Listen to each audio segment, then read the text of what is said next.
مستدرک حاکم کی روایت ہے، مجھے سند کا یاد نہیں کیسی ہے۔ اللہ تعالیٰ کے دربار میں ایک بندہ پیش ہوگا، دو بندے، وہ کہے گا یا اللہ اس سے میں نے بدلہ لینا، مجھے لے کر دے۔ اللہ فرمائے گا اس کے پاس تو ہے کچھ نہیں، تو پھر مجھے نیکیاں دے یا میرے گناہ اٹھائے، میں نہیں مانتا۔ اللہ فرمائے گا معاف کر دے، کہتا میں نہیں کرتا۔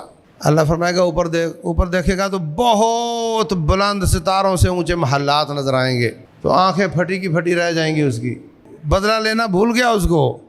کہتا یا اللہ یہ محلات کس نبی یا کس شہید کے ہیں؟ اللہ فرمائے گا نبی شہید کے نہیں ہیں، یہ اس کے ہیں جو اس کی قیمت دے۔ یا اللہ اس کی قیمت کیا ہے؟ اللہ فرمائے گا اس کی قیمت یہ ہے کہ تو اپنے بھائی کو معاف کر دیں۔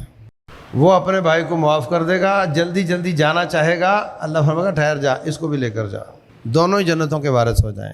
کتنی باتیں طالب علمی کے زمانے میں، استادوں کے لیول پر، اوپر چلے جاؤ، جہاں بھی جماعت ہوگی، جہاں بھی چار بندے مل کر کام کریں گے، کچھ نہ کچھ تو تیرے دماغ کے خلاف ہوگا نا، سب باتیں تیرے دماغ کے مطابق تو نہیں ہوں گی۔ ایک ابے کی اولاد، ان کا دماغ آپس میں نہیں ملتا، ایسا ہے یا نہیں؟ اور کبھی بھائیوں بہنوں کی لڑائی دیکھیے، لڑ پڑتے ہیں۔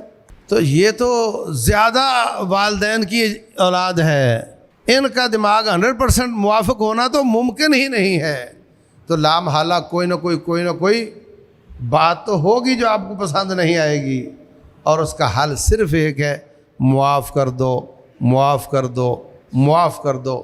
اللہ تبارک و تعالی عمل کی توفیق دے۔